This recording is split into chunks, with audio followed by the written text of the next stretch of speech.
Assalamualaikum warahmatullahi wabarakatuh. Allahumma sholli ala Sayyidina Muhammad wa ala ali Sayyidina Muhammad. Pemirsa yang dirahmati Allah, marilah kita simak ceramah dari Ustadz Adi Hidayat dengan tema Jangan Berlarut Dalam Kesalahan. Sebelumnya marilah kita perbanyak sholawat minimal 1000 kali sehari, agar hidup kita penuh barokah dan mendapatkan syafaat kelak.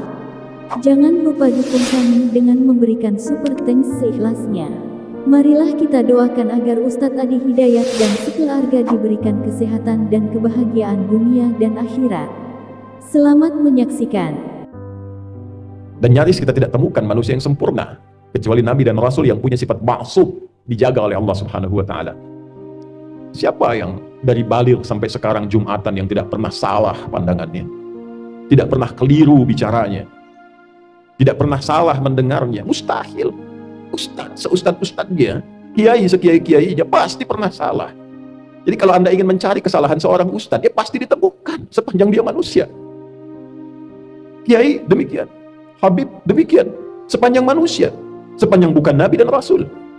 Siapapun, mau pejabat, mau rakyat, mau birokrat, siapapun pasti ada potensi untuk berbuat salah sepanjang kita masih hidup dan sepanjang setannya juga menunaikan tugasnya untuk menggoda manusia.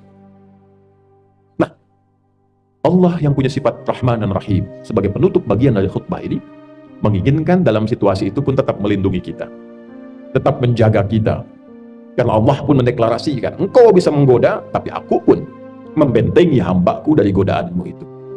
Maka kesempatan diberikan oleh Allah supaya kita menyadari kekeliruan itu, mengoreksinya dan kembali kepada jalan kemuliaan.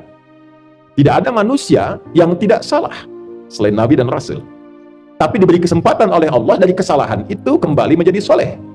Saudara, bila kita mengoreksi yang salah menjadi soleh, tidak baik menjadi baik, maka kebaikan yang dihasilkan dari sifat korektif dari yang tidak baik itu disebut birrun namanya. Birrun.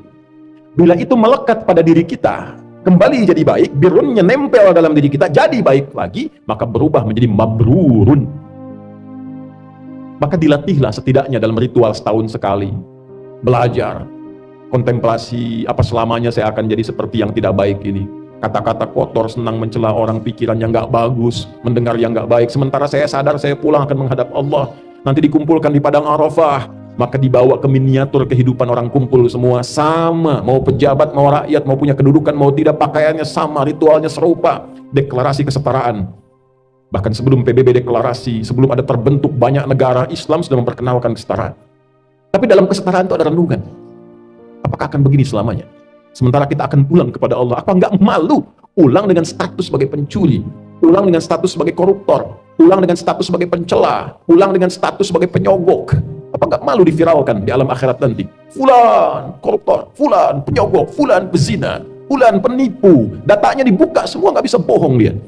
Apa enggak malu? Maka direnungi itu di Arafah itu. Taubat dia, kenali dirinya, tahu kemana ia berkehidupan, kemana ia berakhir, kemana ia pulang. Setelah itu dia bertekad, dia zikir dari Arafah pergi ke Muzdalifah. Fa idza afadtum min Arafatin fadhkurullaha 'indal masy'aril haram. Dia bawa zikirnya, dia bertekad, dia akan lempari itu sifat-sifat buruknya yang ada dalam tubuhnya dulu, karena 3 yang mempengaruhi dia menjadi tidak baik. Dirinya yang tidak bisa mengontrol nafsunya, faktor lingkungan sekitar yang dekat, lalu yang ketiga lingkungan jauh. Terdekatnya disebut aqabah dalam diri. Lingkungan sekitaran disebut wusta, yang jauh disebut dengan ula.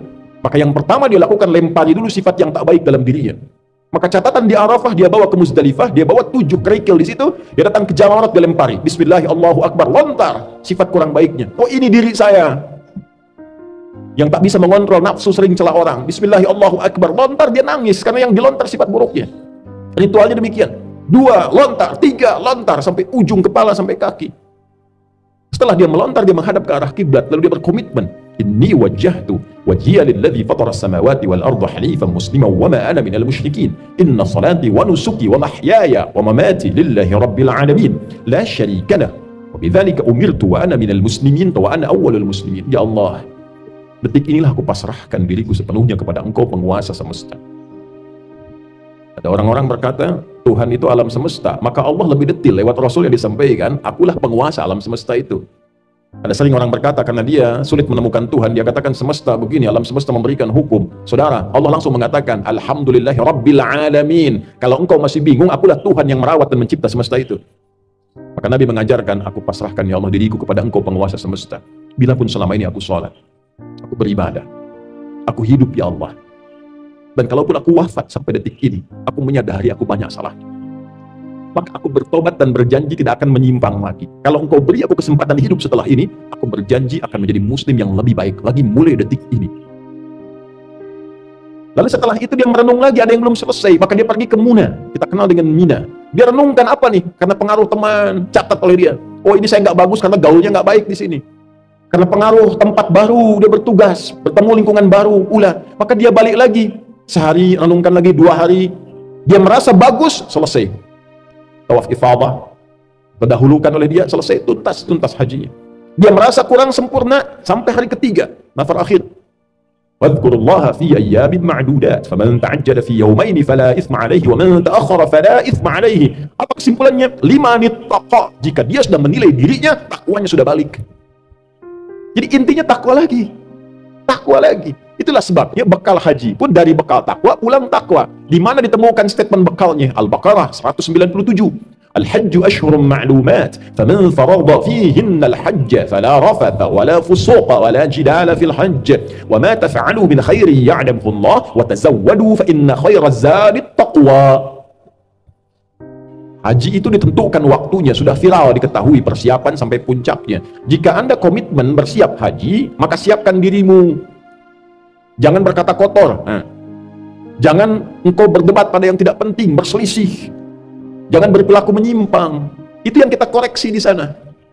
Silahkan berbekal. Allah tahu banyak orang mau berbekal. Kopernya tuh silahkan besarin, bekalin materinya, baju, persiapan. Tapi yang terpenting bukan itu, kata Allah. Yang terpenting itu koreksi dirimu. Wa tazawwadu fa inna khairaz zadi taqwa. Bekal takwamu. Makanya sebelum berangkat kita manasik tuh. Malam tahajud tingkatkan, baca Quran tingkatkan, itu bagian takwa. Nanti di sana dioptimalkan. Begitu pulang 5 nittaqa. Setelah 2 hari, 3 hari selesai di Muna itu, kita simpulkan ada perubahan enggak? Itulah sifat takwa. Ketika pulang berubah jadi baik. Yang tak baik dikoreksi jadi baik. Itulah birrun. Melekat pada pelakunya mabrurun. Ini yang dimaksud kalimat Nabi, al-hajjul mabrur. Haji yang merubah pelakunya menjadi lebih baik dari sebelumnya. Bagi kita yang belum atau tidak berhaji di tahun ini, maka diberikan jalan berbeda. Tapi ini bukan haji. Tetap haji lebih utama karena ada ritual-ritualnya. Tapi ada substansi yang serupa, mabrur, membentuk karakter mabrur walaupun belum ada kesempatan haji. Lewat apa itu? Awal Dzulhijjah, kita puasa, bekali takwa. Di sana wukuf di hari ke-9 waktu Saudi. Makanya disebutkan yaum siyam yaumi arafat. Puasa yang dilangsungkan di harinya saat orang-orang itu wukuf di Arafah, hari di Arafahnya tanggal 9. 9 waktu Saudi, 9 waktu kita. Di sana tanggal 9 wukuf, di sini kita tunaikan puasa. Sama persis puasanya, ya seperti halnya perilaku orang-orang yang sedang wukuf, dia merenung, dia koreksi. Jadi tidak seperti yang Ramadan sifatnya. Tidak seperti yang Ayyamul Bid sifatnya. Bukan cuma sekedar tahan lapar, haus, terbit fajar sampai maghrib. Semua puasa tidak begitu. Ada keistimewaannya, khusus untuk Arafah, esensinya koreksi diri, kenali kekurangan dan seterusnya. Malamnya takbir, saat di sana melontar jumrah esoknya tanggal 10, di sini kita menyembelih. Sifat hewani. Hewan itu diciptakan dengan nafsu. Jadi gambaran nafsu itu ada di hewan. Hewan tak punya takwa. Karena di sana melontar sifat hewani nafsunya, di sini menyembelih, dan kalimatnya setelah itu sama, menghadap ke arah kiblat, mengatakan kalimat yang sama, inni wajjahtu, dan seterusnya. Inilah yang dimaksud Allah di Quran surah 22 ayat 37. Di sana takwa, di sini takwa. La yanalullaha luhumuha wa la dima'uha walakin yanaluhu taqwa minkum. Yang diterima, yang sampai pada Allah itu bukan berapa besar sapinya, bukan berapa besar kerbaunya, bukan berapa banyak darahnya. Yang diterima oleh Allah, kata Allah, takwanya. Ada perubahan nggak? Merasa lebih dekat nggak dengan Allah? Merasa meningkat nggak ibadahnya? Meningkat, mendekat, lebih dekat lagi, itu qoruba. Semakin meningkat disebut kurban. Itulah sebabnya ibadahnya disebut kurban. Dari kata qoruba, bukan korban. Kurban. Kenapa disebut kurban? Yang dimaksudkan ketika kita berbagi dan komitmen menjadi baik, dilihat standarnya setelah itu menjadi lebih dekat hubungannya dengan Allah, meningkat takwanya. Itulah mabrur. Sekarang kita lihat, sehari setelah hari tasyrik, Jumat ini, Jumat deklarasi perubahan diri kita. Bukankah kita di Jumat ini dipanggil untuk meningkatkan zikir? Coba dicek, jadi lebih dekat gak dengan Allah? Merasa meningkat gak takwanya? Beruntung kita alhamdulillah tinggal di Indonesia, karena semua bagian dasar kehidupan berbangsa, bernegara dipaku dengan sifat takwa. Di pendidikan, Undang-Undang Sisdiknas nomor 20 tahun 2003, dari mulai pasal menimbang A sampai E, 5 itu poinnya, poin kedua B itu sudah takwa. Undang-Undang Dasar tahun 1945 mengamanatkan pada pemerintah mengusahakan menyelenggarakan satu sistem pendidikan yang meningkatkan keimanan dan ketakwaan pada Tuhan Yang Maha Esa serta akhlak mulia, baru mencerdaskan kehidupan bangsa. Masuk tentara Sabta Marga ada 7, nomor 3-nya itu adalah takwa. Kami tentara Indonesia yang bertakwa pada Tuhan Yang Maha Esa, membela kebenaran, kejujuran, dan keadilan. Masuk hakim ada Pancadharma, nomor 1-nya itu takwa. Dari takwa sampai tirta, 1-nya takwa. Kami hakim Indonesia yang bertakwa pada Tuhan Yang Maha Esa. Masuk polisi, Tribata, nomor 1-nya takwa. Kami polisi, Negara Kesatuan Republik Indonesia yang bertakwa pada Tuhan Yang Maha Esa. Jadi itu ukuran pendiri bangsa ini menginginkan kita jadi orang baik sebelum pintar. Sebab pintar tidak baik, celaka. Korupsi itu banyak dilakukan oleh yang pintar. Pengelabuannya oleh yang pintar. Cuma karena nggak ada takwanya sebagai amanat undang-undang, itu yang jadi problem.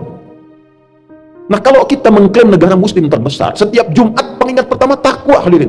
Bertakwalah kepada Allah dengan sebenar-benarnya takwa. Tuh pulang Jumatan, betul nggak takwanya ada tuh? Ada nggak yang hilang sendal tuh? Baru keluar masjid.